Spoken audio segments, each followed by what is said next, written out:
এই যে আমার রসুন বাটা দিয়ে কচুরলতি রেডি। তোমরা এবার চটপট তৈরি করো এবং আমাকে কমেন্ট করে জানাও তোমরা কেমন খেলে। আমার কিন্তু এই কচুরলতি রসুন দিয়ে রান্না করলে দেখো একদম আমার রেডি। আমি কিন্তু জল এটার মধ্যে এক ফোঁটাও দিইনি, শুধুই বাটি ধোয়া জলটাই দিয়েছিলাম। এই যে একদম রেডি। এবার আমি গ্যাস বন্ধ করে দেবো। হ্যালো বন্ধুরা, এই দেখো আজকে তোমাদের জন্য খুব সাধারণ একটা জিনিস বানাচ্ছি, কিন্তু খেতে কিন্তু অসাধারণ লাগে। আমার তো এটা হলেই ভাত খাওয়া হয়ে যায়, আর কিচ্ছু প্রয়োজন হয় না।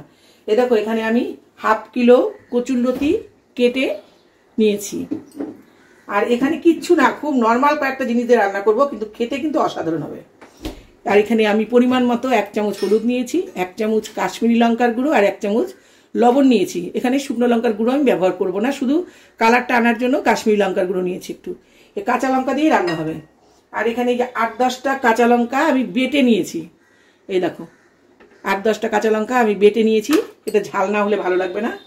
আর এখানে আমি যেটা রান্না হবে এটা রসুন দিয়েই শুধু রান্না হবে। এই যে এখানে দেখো 3 চামচ পরিমাণ আমি রসুন বেটে নিয়েছি। এই দেখো রসুনের পরিমাণটা কিন্তু বেশি নিতে হবে এখানে।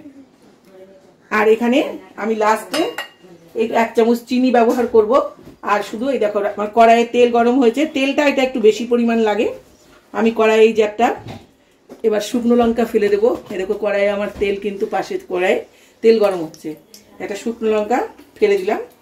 এবার দেবো হচ্ছে একটু কালো জিরে, 1/2 চামচ পরিমাণ কালো জিরে। এই কালো জিরে আর শুকনো লঙ্কা দিয়ে এটা সম্বারা হবে।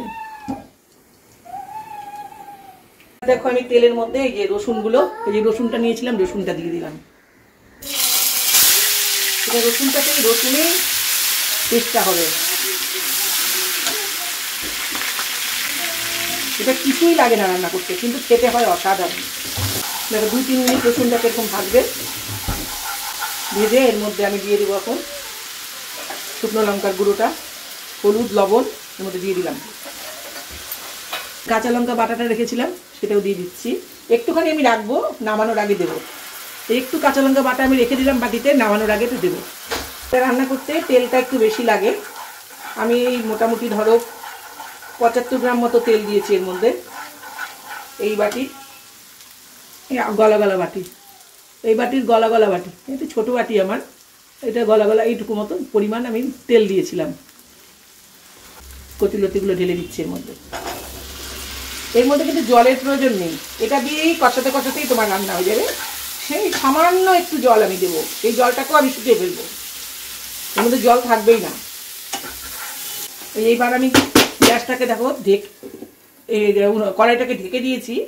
আর এটা আমি খুব ধিমা আঁচেই রান্না করবো, একদম গ্যাসটাকে একেবারেই দেখো ছোট করে দিলাম, গ্যাসটাকে একদম ছোট, গ্যাসটাকে একেবারে ছোট করে দিয়েছি। এটাই অল্প অল্প আঁচেই রান্না হবে রান্নাটা। এ দেখো আমি কিন্তু 1 ফোঁটাও জল এখন পর্যন্ত কিন্তু দিইনি। এ দেখো আমার এটা কিন্তু কষানো হয়ে গেছে।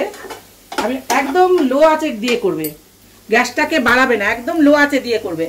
এ দেখো আমার মোটামুটি কষানো কিন্তু হয়ে গেছে।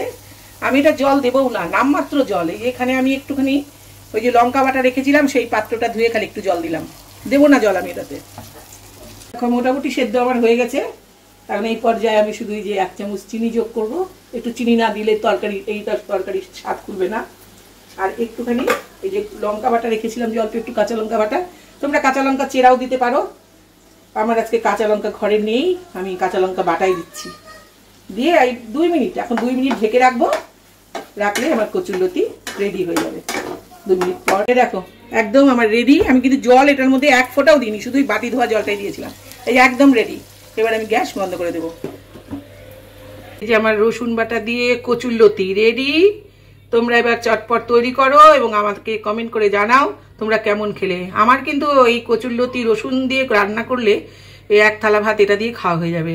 আর তোমাদের যদি ভালো লাগে তাহলে তোমরা লাইক, শেয়ার এবং সাবস্ক্রাইব করতে ভুলো না। টাটা।